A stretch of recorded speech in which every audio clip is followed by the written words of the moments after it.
Hi guys, welcome to my channel. I am Nikimi, your passionate and fearless lash artist, and welcome to my world where although most stories are told with words, I like to tell them through lashes. Okay guys, so today I want to talk about the benefits of working at a commission-based salon. And I know that most salons have a bad reputation. Like if you go on to any of the job search engine sites, and see the reviews from previous employees, they typically have low ratings.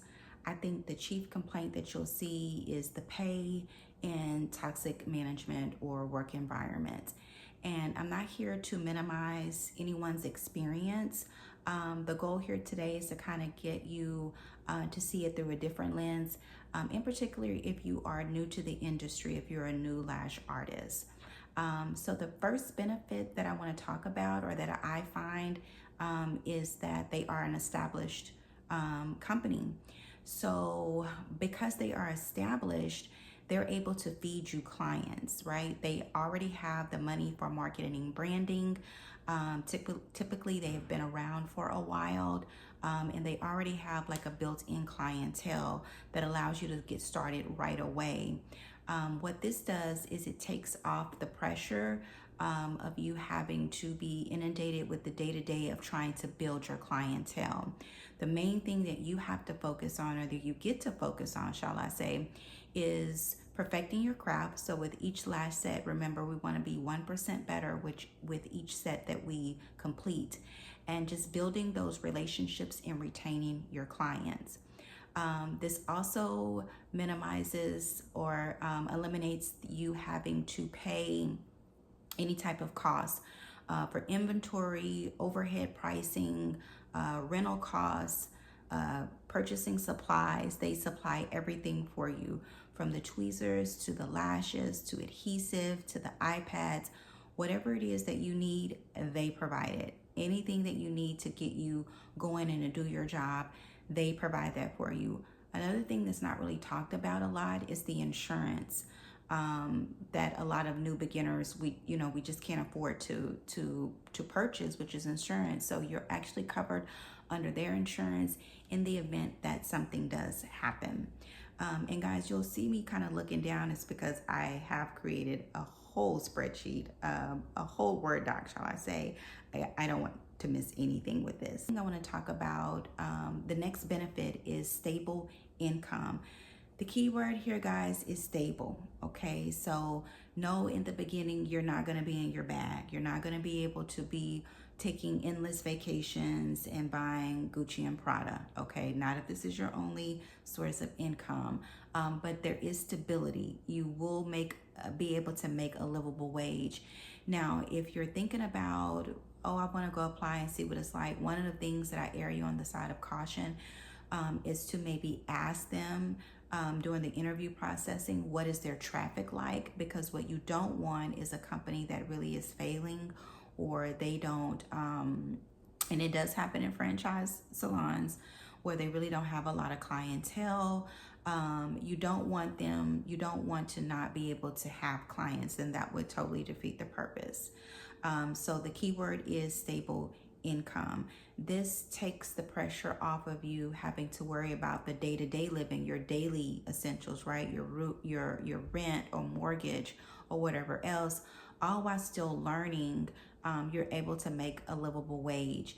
Now, with pay, some pay hourly, some pay commission, and some pay both. And you get tips. Did I mention tips? Tips. The tips are great. And I think that if you find yourself on one of those job search engines, websites, or whatever you call them, you will also see that the majority of the people do agree that the tips are phenomenal. Also, opportunities for advancement, right? Like with my salon, we have three levels of stylists. We have an on-level stylist, which is like your entry position. Everybody pretty much starts there. Then you have your senior stylist that you can promote with, and your master stylist. Now, all stylists are going to earn commission and tips. Your senior stylist is going to get an extra fee on top of commission and tips, and then your master stylist is going to get an even higher fee plus commission and tips. So another thing that I find helpful is upselling products.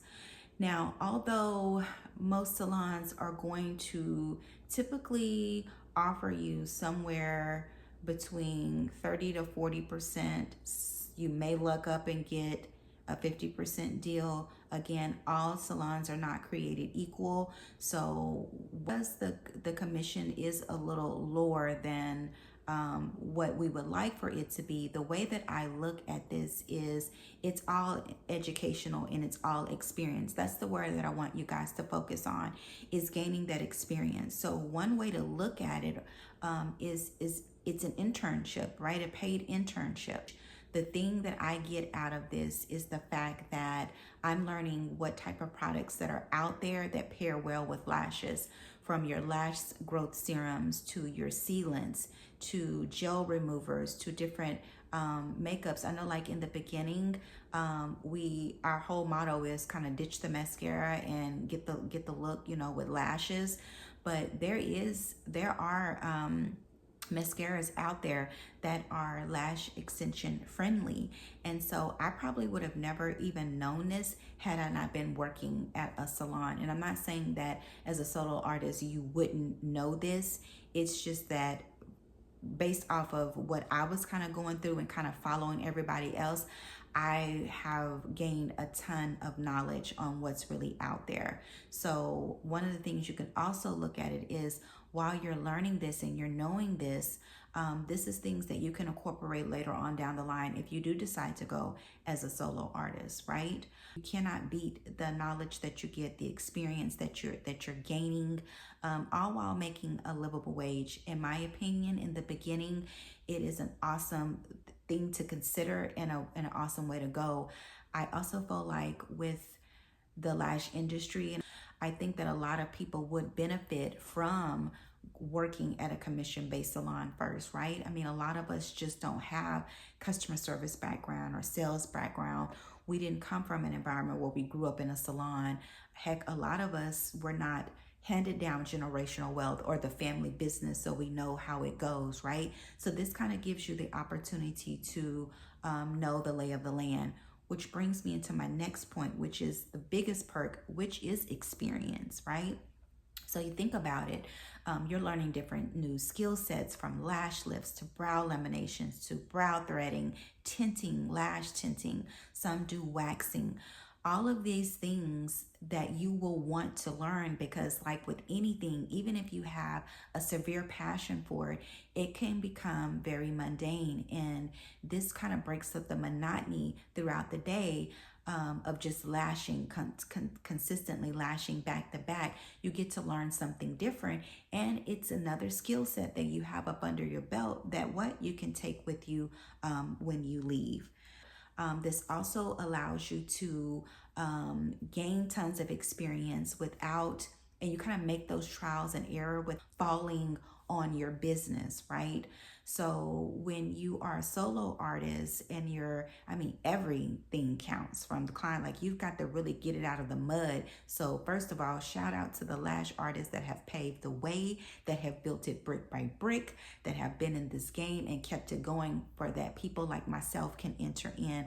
I truly want to give you guys your flowers and thank you so much. And you'll see it, guys. They'll be like, things I wish I knew as a new lash artist, right? So they have experienced the pain. They have traveled the road that we're trying to travel. And I think that it is very beneficial, and that working for someone else in the beginning is grossly underestimated. Okay, guys, so this next part, I veered a little bit off topic. It's more so about me sharing what I've really learned versus it being a benefit of working at a commission-based salon. But nonetheless, enjoy. One of the biggest things that I've learned, guys, is probably with consultations. I've underestimated how important that they are. And if you get it spot on, it's going to definitely put you in offense mode. If you really don't give a good or provide a great consultation, it could definitely put you in defense mode. And here's what I mean by that.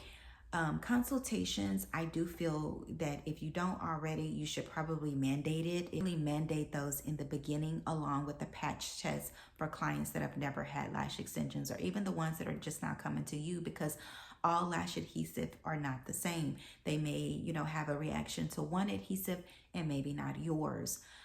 This is the opportunity for you to interview the client to interview you, but also to help you to manage the expectations. So really educate the client on what to expect when they get lash extensions.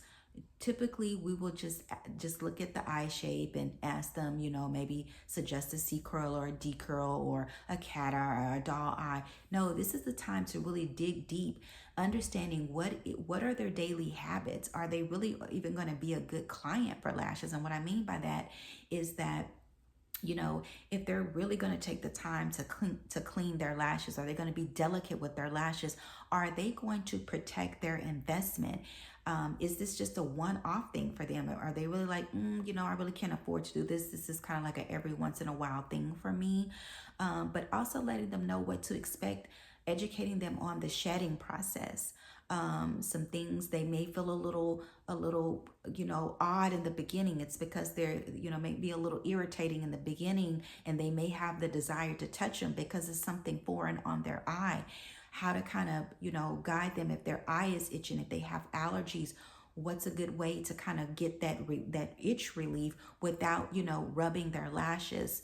Educating them on the importance of coming back every 2 weeks because of how lashes outgrown, and what to expect or what for them to be on the lookout for when the lashes have outgrown, like they start to twist and turn, and we don't want that. Once they become too heavy, they can cause damage.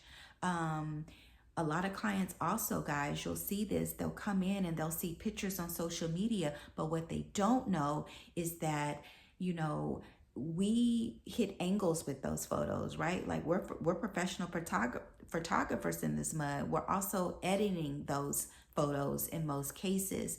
And the bottom line is that even if you complete a lash set on them and you hit all the angles and they look at it, it's going to look a lot different from when they're seeing it in the mirror on their actual face, right? Or they'll come in and they'll be like, I want a cat eye, I want a cat eye. I like when they go longer on the end, but they may have downward turned eyes. So a cat eye in them is going to droop. It's up to us to really educate them. Although a cat eye is beautiful, it's not going to be complementary to your eyes, and here's why, and educate them. So getting to know, if you do a consultation right and you kind of already have it drawn out and they already know what to expect, and I'm not talking about same day consultations. I'm talking about a consultation where they book you and then they come back and book an appointment. I know that sounds like a lot of work, but guys, trust me, it will be worth it, because you'll get a chance to kind of deep dive into their lash line and make sure that, one, their lashes can even hold what they're talking about. So even if you do a same day consultation and you say, well, yeah, we're going to go with let's just say a hybrid set and a doll eye. Well, you're looking at their lashes and my golly, they can't even get lashed, right? So that defeats the purpose. I also think it adds a touch of elegance and class, and it speaks to a luxurious experience. It also speaks to you being serious about your craft when you take the time to give a thorough consultation and do a patch test. Let's just make sure that you are able to, that you're not going to have a reaction to the glue that I lash with, right? So I think that that a consultation, a patch test is also grossly underestimated, and we don't really think about those things as lash artists. Also, you'll kind of get to see what works, the way the company's core values and what works for you, right? Because even as an established salon with franchises, they don't always have the right answers, or maybe their style of everything is not going to be right for you. You got to kind of see what works for you, how to incorporate it in your business in the future, right?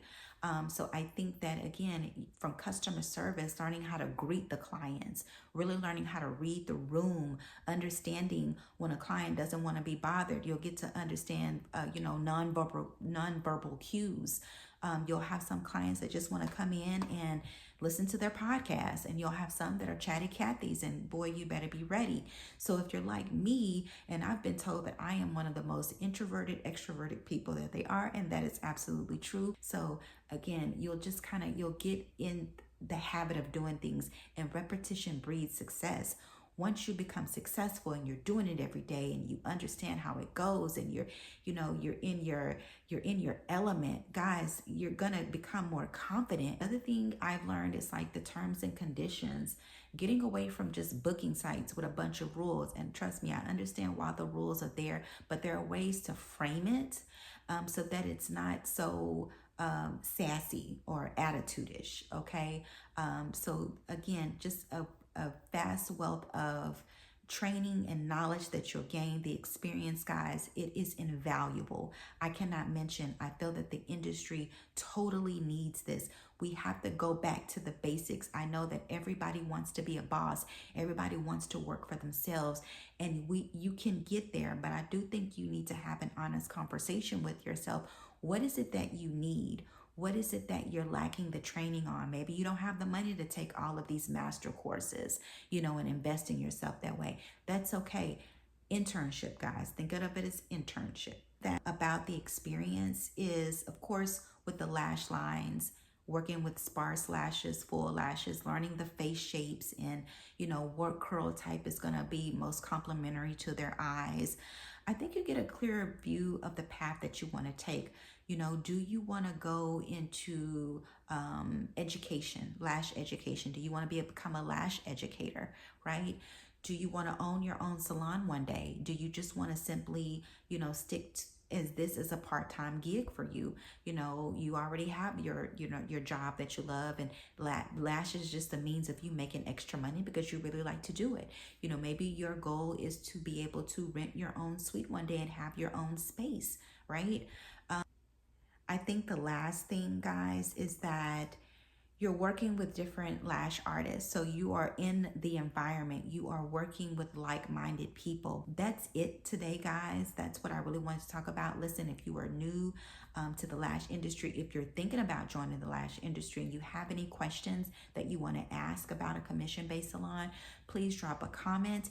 If you have worked at a commission-based salon, if you started out at a commission-based salon and now you are successful as a solo artist, please share. Drop us a comment as well, guys. Do me a favor, if you have not already, subscribe to my channel, hit the like button, and turn on that bell thing so that you'll get notifications. Thank you guys for watching. Bye.